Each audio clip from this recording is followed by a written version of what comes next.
Okay, so the news and the media are saying that Biden won the presidency, that he is now our 46th president of the United States. Now, why that may cause concern for quite a few people, what I do want everyone to keep in mind is that at this point, unless the Democratic Party takes power over the House and the Senate, there's not a whole lot of need to worry right now. That could change. That could very well change for the worst. A lot of people have asked, what does that mean about our 2A rights? Well, quite frankly, at this point, nothing. What the bill in place would state, if it were up to Biden and Kamala Harris, would be that they would put a ban on AR-15s, M4s, whatever you want to call them, AK-47s as well. Anything with a high-capacity magazine that holds over 10 rounds. That could be a standard firearm that's a pistol, an everyday carry for you. If it holds over 10 rounds, it would be included in this bill, and there would be a mandatory gun buyback. Now, what that looks like is they would issue out a national registry. The registry would state that you either have two options.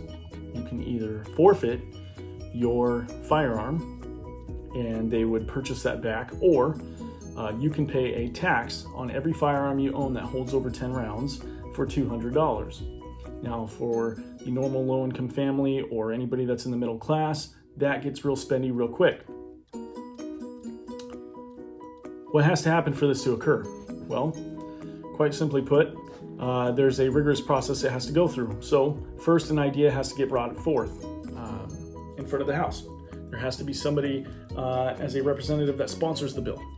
This gets brought in front of the House decides to pass a vote. A simple majority would implicate that this is now a bill that would move forward in the process. The bill then moves to the Senate. Simple majority, by the way, is just 51% or greater. Bill moves to the Senate. If the Senate takes the bill and they assign it to a committee to be discussed, and that committee decides that they do want to pass this bill, it is then released, debated on, and then voted on. Now, let's say worst case scenario, they decide that they're going to pass this forward to the president to be signed off and made in law.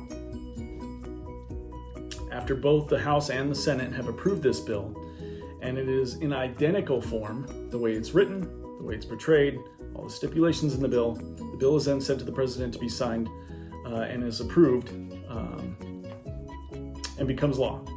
If the president takes no action for 10 days while the Congress is in session, the bill automatically becomes law. The only time that would occur is if he does something called a pocket veto, which is where he sends it back and wants it reworked. Now, let's say that this bill goes to the Senate and it's discussed in the committee and they're not able to agree on this bill to go forward. It gets then brought back to the House. Somebody has to sponsor it again in order to rewrite it and stipulate it in a different form, and then it goes forward at that point. So you get a lot of back and forth. What we've seen in history is that, quite frankly, bills like this don't get passed often. I believe there's only one other time that I can think of where this had occurred, but it was immediately reversed later on.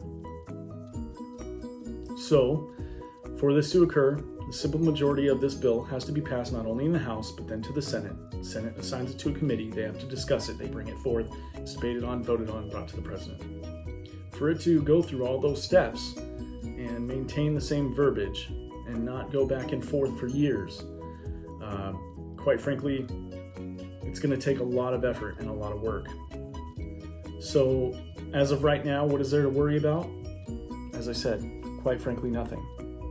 But is there something to worry about? Yes. That's why we advocate for your rights, not only the Second Amendment, but your constitutional rights as a whole. That's why we advocate for us to maintain the Bill of Rights, and for that not to be infringed. It is up to us to stand up and be able to speak out on these factors in order for us to keep that, whether Biden's our president or not, no matter who it is.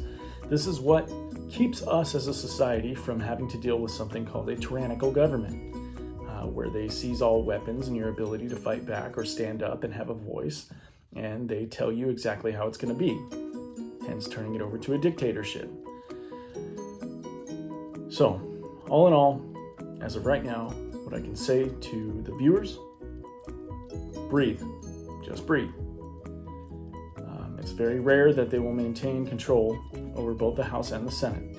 Now, should the Democratic Party maintain control in both the House and the Senate, or rather, should the Democratic Party concede control over the House and the Senate, then yes, this will most likely become in effect at a faster rate than we would see it if not. But as of right now, the best thing for us to do is just breathe and hope for the best. Do everything we can to advocate to protect our constitutional rights. And move forward in that manner. Otherwise, hey, you just get used to living in these friggin' things and carrying stuff around like this. Oh, fucking A. Love you guys. Thank you for watching. If you haven't done so already, smash that like button and subscribe. I'll see you next time.